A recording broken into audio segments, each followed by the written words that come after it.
Sophie, tu viens de terminer une émission de télé. On est samedi soir. Ouais. Je t'ai amenée dans un casse-croûte parce que je me disais que tu devais avoir faim. Oui. T'as faim? Puis là, j'ai dit, ben, est-ce que cet enfant-là aime les frites et la poutine? Puis là, à devoir aller, je pense que oui. C'est parce que la poutine, c'est vraiment mon repas favori. Comme je pourrais manger ça comme à tous les jours. Alors, ça me fait vraiment plaisir. Je suis vraiment contente en ce moment. Et toi, tu manges ça straight comme ça, là? Ouais. Moi, tu sais, comme moi, tu peux remarquer, je mets du ketchup sur ma poutine. C'est un peu étrange, honnêtement, un peu, là. Mais c'est pas grave, tout le monde la mange de sa façon. Mais moi, j'aime pas comme qu'on ajoute du bacon puis des affaires dedans. Moi, c'est comme la poutine québécoise. Chin! C'est bon.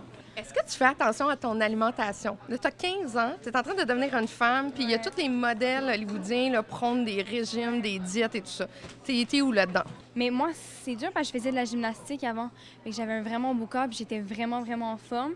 Alors, c'est dur de passer à ça. À maintenant, je fais plus... Bien, je fais encore du sport, je joue au hockey, mais plus autant. Je peux pas me permettre de manger autant que je voudrais.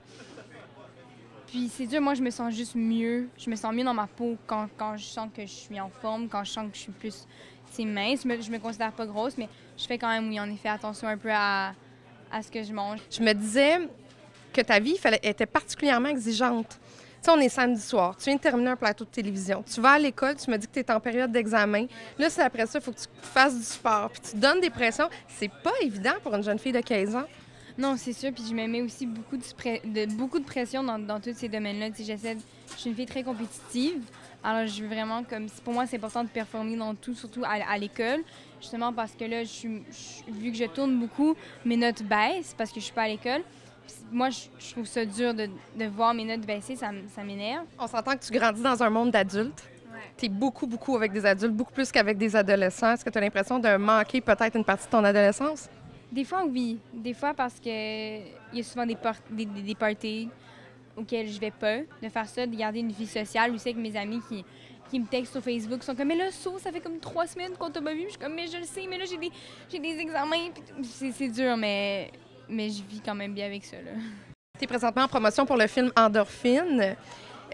Raconte-moi pourquoi tu as choisi de travailler avec André Turpin et qu'est-ce qui te plaisait dans ce scénario qui est très onirique. Là. On est beaucoup dans le rêve. Hein? C'est un scénario que j'avais jamais lu auparavant. Ça ressemble à aucun scénario que j'ai lu dans ma vie. C'est pas du tout le genre de film typique. Même après avoir vu le film, c'est un film qui est intriguant, qui est mystérieux. Puis c'est pas un film que tu sors de là puis tu peux aller te coucher aisément. Là. Ça te porte à réfléchir. Ça rend le public un peu plus intelligent, si on peut dire. Puis je trouve que c'est ça la qualité de Endorphine. À quoi tu dis non comme proposition? Il y a un an que je cherchais pour des rôles un peu plus rough. Puis on s'est mis à envoyer plein de scripts où je me fais violer. Puis j'étais comme, non, c'est vraiment pas ça que je veux. Là. C'est sûr que ça dépend toujours de l'histoire puis comment c'est abordé.